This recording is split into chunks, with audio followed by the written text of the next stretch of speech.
This is All India Radio, Shillong. The Northeast News Bulletin read by Rahul Chatterjee. Here's an announcement. As the number of COVID-19 cases are rising fast in several parts of the country, we appeal to our listeners to be vigilant and to get fully vaccinated and help others, including children between 15 and 18 years, get vaccinated. As the new Omicron variant of coronavirus is causing concern, please continue to follow the 3 simple steps to stay safe. Wear a face mask. Maintain 2 gaz ki duri for social distancing. Focus on hand and face hygiene. For any COVID-related information and guidance, contact national helpline numbers 011 2397 8046 and 1075. The helpline for Meghalaya for COVID-19 is 108 and 1070. And now, the news in detail.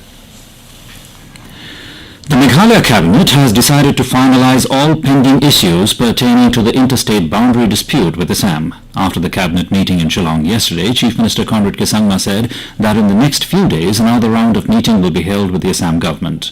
He said that both the states have come to 98% agreement on the 6 areas of differences and look forward to reach a final understanding in the next sitting, after which a joint meeting will be held with Union Home Minister Amit Shah, likely at the end of this month or early part of next month.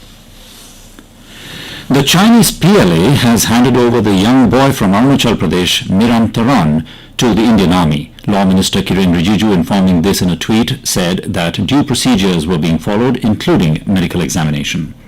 On January 20, Defence PRO Tezpur had tweeted that the 17-year-old youth Miram Taron of Zero, Arunachal Pradesh, was reportedly captured by the PLA across the LAC. On receipt of information, the Indian Army immediately contacted PLA through a hotline, and assistance from PLA has been sought to locate and return him as per protocol.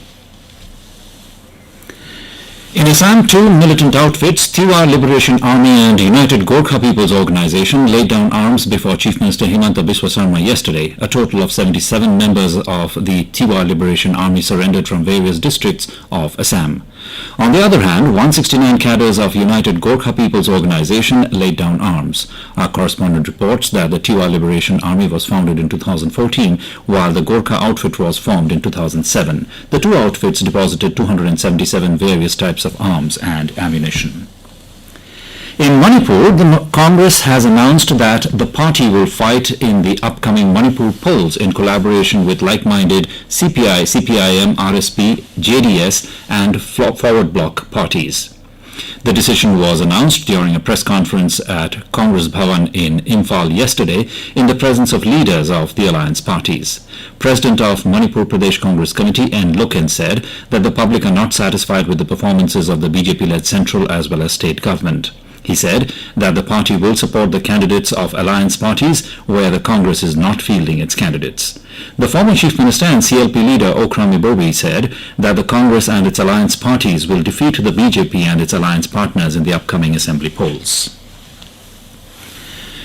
Meghalaya Chief Minister Conrad Sangma yesterday reviewed various proposals for development of new sub-centres under the Pradhan Mantri Ayushman Bharat Health Infrastructure Mission and the 15th Finance Commission recommendations. Health Minister James Sangma was also present. Measures under the mission focused on developing capacities of health systems and institutions at primary, secondary and tertiary levels and preparing health systems to respond effectively to the current and future pandemics and disasters. The upgradation of health facilities under the Meghalaya Health Systems Strengthening Project, a World Bank-funded program, was also discussed during the meeting.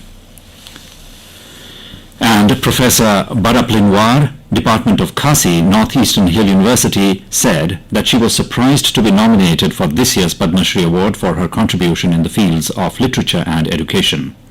Professor War, however, felt that it is a recognition of the Khasi language and termed it a great honor to be nominated for this award on behalf of her university and her community.